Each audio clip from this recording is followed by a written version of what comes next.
নতুন বছরটা আমরা যেন বেশি বেশি আল্লাহর শুকরিয়া দিয়ে নতুন বছরটাকে সমৃদ্ধ করতে পারি, বেশি বেশি যেন আল্লাহর ইবাদত করতে পারি। নতুন বছরে আমরা শপথ নেই, আমরা যেন অন্তরে হিংসা লালন না করি, বিদ্বেষ লালন না করি, আমরা নিজেরা যেন কাদা ছোড়াছুরি না করি, আমরা যেন মিলেমিশে একসাথে একাকার হয়ে যাই। আল্লাহ তুমি কবুল করো, আমরা পড়ি আমিন। 60টা জিনিস মানুষ মরে যাওয়ার পরে তার কবরে পৌঁছতে থাকে। ইন্না মিম্মা ইয়ালহাকুল মুমিন মিন হাসানাতিহি বা'দা মাউতিহি, মানুষ মরে যাওয়ার পরেও যে 60টা জিনিস তার কবরে পৌঁছায় তার মধ্যে একটা হচ্ছে মসজিদান বানাহু, সে যে মসজিদ বানিয়ে গিয়েছে ওই মসজিদের সওয়াব। সুবহানাল্লাহ পড়েন। আপনি টাকা দিয়ে মসজিদ বানিয়ে দিলেন, ওই মসজিদে মুসল্লিরা নামাজ পড়ে, রোজাদাররা এসে ওখানে ইফতার খায়, তাহাজ্জুদ আদায়কারীরা তাহাজ্জুদ পড়ে, তাদের সওয়াবের কমতি হবে না, কিন্তু তাদের সওয়াবের একটা পার্সেন্টেজ সওয়াব যে ব্যক্তি মসজিদ বানালো তার আমলনামায় আল্লাহ ঢুকিয়ে দেয়। সুবহানাল্লাহ বলতে পারলেন না? হে নামাজি আমার ঘরে নামাজ পড়ো আজ, দিল মে তোমার চরণ তলে হৃদয় যায় নামাজ। হে নামাজি আমার ঘরে নামাজ পড়ো আজ, দিল মে তোমার চরণ তলে হৃদয় যায় নামাজ। পড়েন আল্লাহু আকবার। কি সুন্দর লিখেছেন কাজী নজরুল ইসলাম। কাজী নজরুল ইসলাম খুব সুন্দর করে বলেছেন, মসজিদেরই পাশে আমায় কবর দিও ভাই, ঠিক কিনা? মসজিদেরই পাশে আমায় কবর দিও ভাই, যেন গোরে হতে মুয়াজ্জিনের আযান শুনতে পাই। আমার গোরের পাশে দিয়ে ভাই নামাজিরা যাবে, পবিত্র সেই পায়ের ধ্বনি এ বান্দা শুনতে পাবে।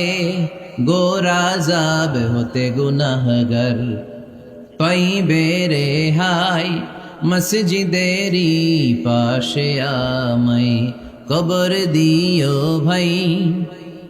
কত মানুষ নামাজি ভাই মসজিদাঙ্গিহীনাতে, আল্লাহর নামের জিকির করে লুকিয়ে গভীর রাতে।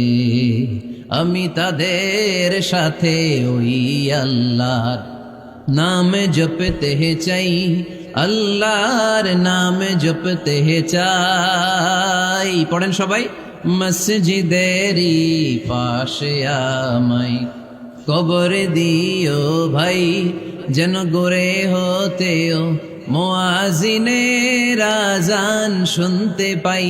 চিল্লায় পড়তে হবে আমিন। কি দরদ ছিল আমাদের জাতীয় কবি কাজী নজরুল ইসলামের, মসজিদের পাশে আল্লাহ তুমি আমার কবর দিও। আল্লাহ এই দোয়াটা কবুল করে নিয়েছে, ঠিক কিনা? ওনার কবরের পাশে মসজিদ আছে না নাই? আছে। এজন্য মসজিদের সাথে সম্পর্ক জুড়ে দেওয়া এটা ইমানদারের আলামত, আর মসজিদকে ঘৃণা করা এটা মুনাফিকের আলামত। এজন্য আমরা যেন আমাদের হৃদয়টাকে মসজিদের সাথে জুড়ে দেই, মসজিদের সাথে যেন সুসম্পর্ক থাকে। মসজিদ সবার, মসজিদ নিয়ে দলাদলি নাই। দলাদলি আছে? অনেক জায়গায় হানাফি মসজিদ, আহলে হাদিস মসজিদ এরকম আমরা দেখি বা শুনি, এটা ঠিক না। হানাফি মসজিদ বলে কোনো কথা নাই, আহলে হাদিস মসজিদ বলে কোনো কথা নাই। মসজিদ সবার। ছোট্ট খাট্ট বিষয় নিয়ে মসজিদে মারামারি, একজন হাত তোলে আরেকজন তোলে না, কিলাকিলি আছে না নাই? একজন বলে জোরে আমিন, আরেকজন আস্তে আমিন, মারামারি আছে না নাই? এগুলো কি মারামারি করার কোনো বিষয়? কথা বলেন। সালাতে ফরজ আছে, ওয়াজিব আছে, সুন্নাহ আছে।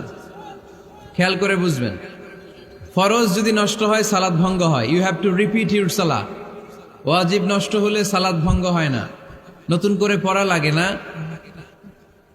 সেজদায় শাহু দিলেই সালাত আদায় হয়ে যায়।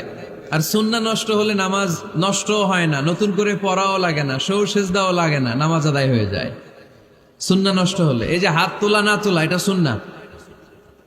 আমিন জোরে বলা না বলা, এটা কি সুন্নাহ, যেটা কোনো কারণে কেউ না করলেও তার নামাজ কবুল করে নিবে কে? আর এই সব সুন্নত লই আমগো দেশে গিলাগিলি। মৌলভীবাজারে মাশাআল্লাহ এগুলা নাই, এখানেও আছে। এগুলার অবসান ঘটুক, আমরা চাই কি চাই না? আর কত এই ছোটখাটো বিষয় নিয়ে আমরা এই বিভেদের প্রাচীর আর দেয়ালকে উঁচু করব আমাদের মাঝখানে? কবে আমরা ঐক্যের সিন্ডিকেট করব? কবে? আর কবে সাদা মনের মানুষ হব? কবে? আর কত? অনেক হয়েছে, আর না, এবার থামেন।